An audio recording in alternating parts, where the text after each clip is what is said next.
بسم اللہ الرحمن الرحیم۔ السلام علیکم ورحمۃ اللہ وبرکاتہ۔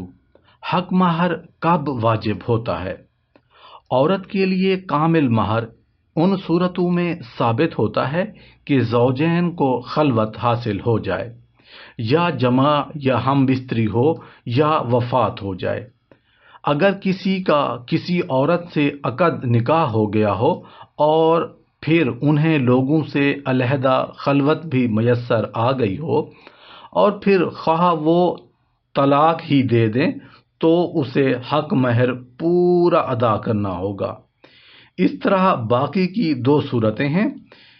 ایک یہ صورت بھی ہے کہ اگر عقد ہو گیا ہو، خواہ وہ ایک دوسرے سے نہ ملے ہوں، نہ دیکھا ہو، یا کوئی باہم بات چیت نہ کی ہو اور مرد کی وفات ہو جائے تو اس عورت کو عدت وفات گزارنی ہوگی، یہ اس کی وراثت کی حقدار ہوگی، اور اگر حق مہر معین نہ ہوا تو مہر مشکل کی حقدار ہوگی۔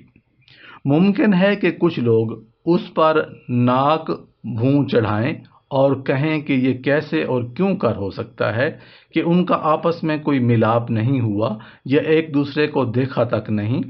تو اس کا جواب یہ ہے کہ عقد نکاح ہو جانے کے بعد وہ اس کی بیوی ہے، اور اللہ عز و جل کا فرمان ہے، اور جو تم میں سے وفات پا جائیں اور بیویاں چھوڑ جائیں تو ان بیویوں پر ہے کہ اپنے آپ کو 4 مہینے 10 دن تک روکے رکھیں، یعنی عدت گزاریں۔ یہاں ایک اور سوال ہے کہ اگر عقد نکاح ہو گیا ہو اور پھر شوہر اسے خلوت اور ملاپ سے پہلے ہی طلاق دے دے تو اس کے لیے آدھا حق مہر ہے۔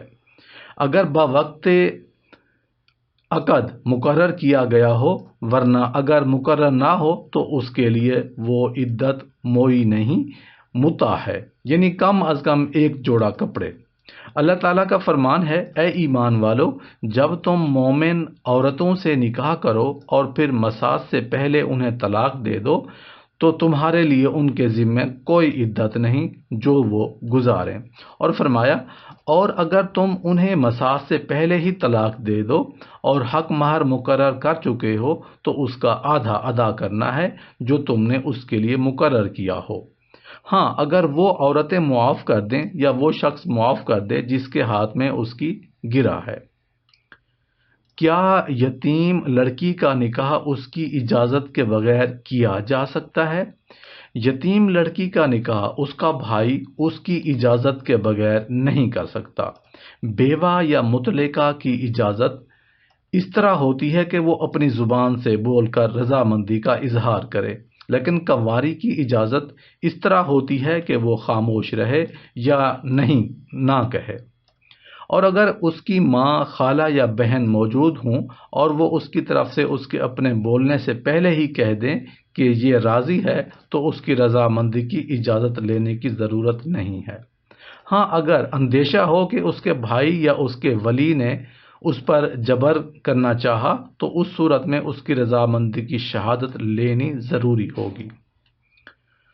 کوشچن ہے، اگر لڑکی یوں کہے کہ اگر میرا یہ ولی راضی ہے تو میں بھی راضی ہوں تو کیا یہ درست ہوگا؟ آنسر اس کا یہ ہے کہ ہاں، اگر لڑکی یہ بات کہنے کے بعد بھی راضی رہے اور اپنی اس بات رضامندی سے پھرے نہیں تو ٹھیک ہے، کیونکہ اصل اعتبار اس کی اپنی رضامندی کا ہے، بالخصوص ولی جب باپ کے علاوہ کوئی اور ہو۔ کوشچن ہے، کیا لڑکی کو اس کی ناپسندیدہ رشتے پر مجبور کیا جا سکتا ہے؟ نہیں، بالکل بھی نہیں۔